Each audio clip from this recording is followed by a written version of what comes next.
So in this episode, we're going to be doing a really cartoony, chibi version of Elsa.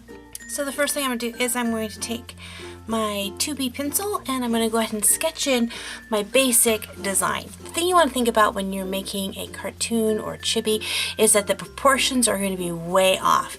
Instead of having about 7 heads high, if you measure an actual figure, the size of their heads is equal to 7 times the size of their body, generally, roughly speaking. With this, it's about 1, maybe a little over 1 head length is their body. So I'm going to start off with Elsa here and put it in her head. Nice circle here, and then this distance here I'm going to put in her backbone, and I'm going to give about that much distance, and that's her body. So I'm going to put here, I'm going to put her chest and shoulders, and right here is her hips, and then these are her legs, and it might come down just a little bit longer than that.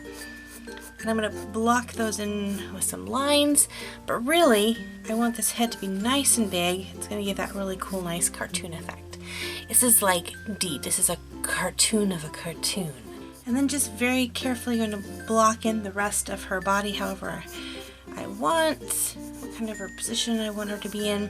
And I'm just going to, again, just do that simply with just stick figures. That way, if you don't like this position, it's really easy to switch it all the way around rather than, getting in there and drawing, all the fingers and the hands and all the costume and everything and then go, I don't like that.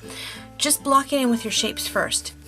It just helps your position to be so much more accurate. Alright, so this is my basic shape for any kind of cartoon character, but I'm going to change this into Elsa. So now comes the part where we're going to begin to add in the detail. So this part is kind of the fleshing out part where we begin to put in the muscle and all that. So again, just drawing really lightly. I'm going to end up erasing a lot of these out. Put her hand right in here.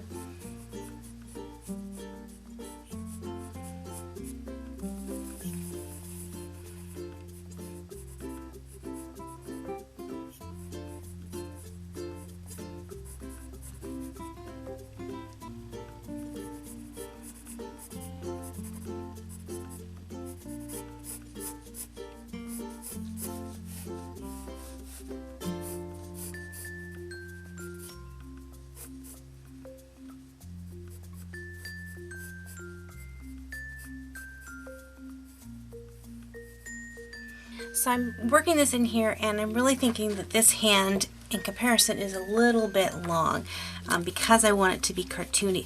She has to have a short hand. So I can erase that out of there and put that in.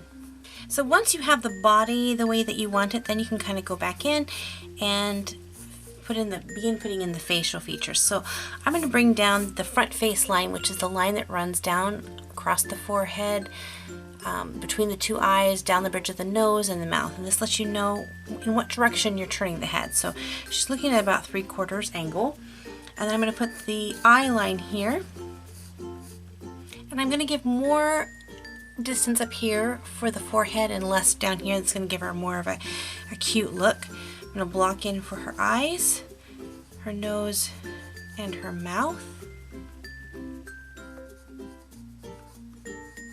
Just like that. You kind of see where all those features are. You can put in her eyebrows. I'm not going in for some major details. I'm just blocking things in to make sure everything looks good.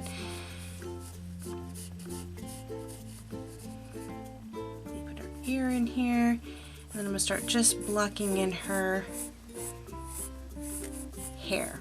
It's really hard to talk when one's concentrating while I'm drawing, so sometimes I forget the English language. Blah blah blah. Have that wrapped down into the braid.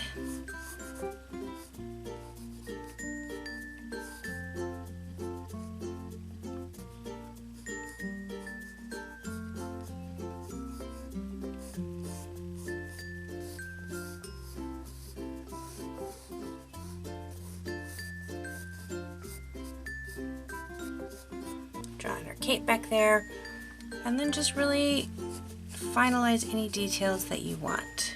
Okay, once you have her kind of blocked in the way you want, then you can go back in with eraser. You can either use just a regular plastic eraser or a gummy eraser and clean up your drawing from the lines that you don't need. Once your drawing is cleaned up enough and you want to start moving on to the next phase, it's then time to take your marker or whatever you want to ink it in with and go ahead and run in your ink lines.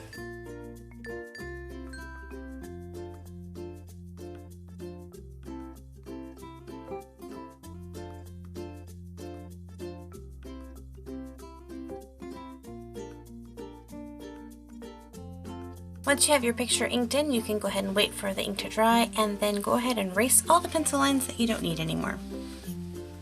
So now what you can do is you can start adding color, or if you want to go back in, you can add in some line weight. That's what I'm going to actually do. I'm going to go and take a 0.05 and add my line weight in. If you need more instruction on how I put line weight in, I have a video for that and I'll link that in the description box below so you can check that out. But a line weight is just going to add a little bit more oomph to the drawing.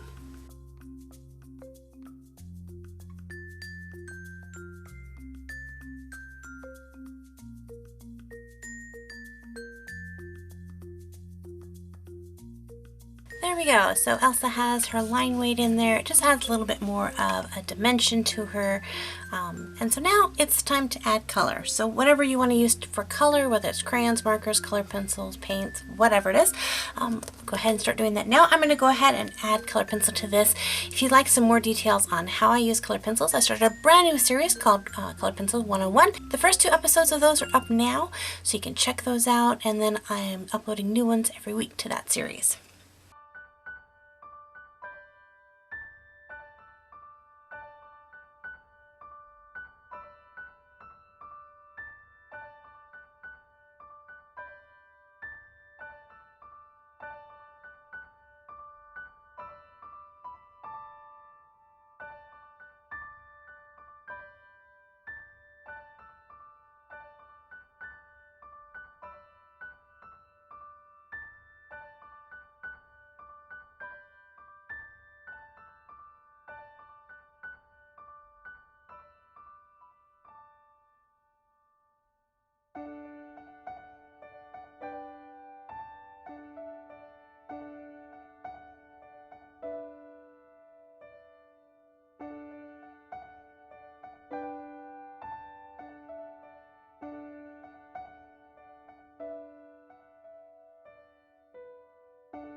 There we go, we have my finished Elsa. So I'm going to do one last thing, and this is completely up to you. I'm just going to try this out and see if it works.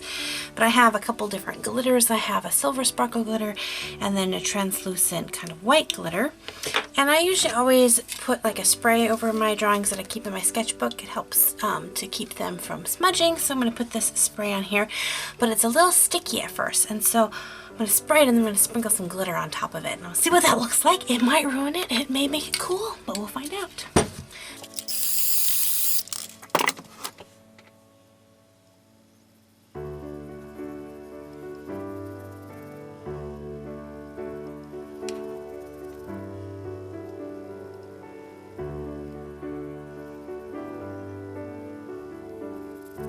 And you definitely want to do this in a well-ventilated room because this stuff can really stink and eat away at your artistic brain cells. So we don't want that. So do that in a well-ventilated room outside or with all the windows open. There she is. She is sparkling.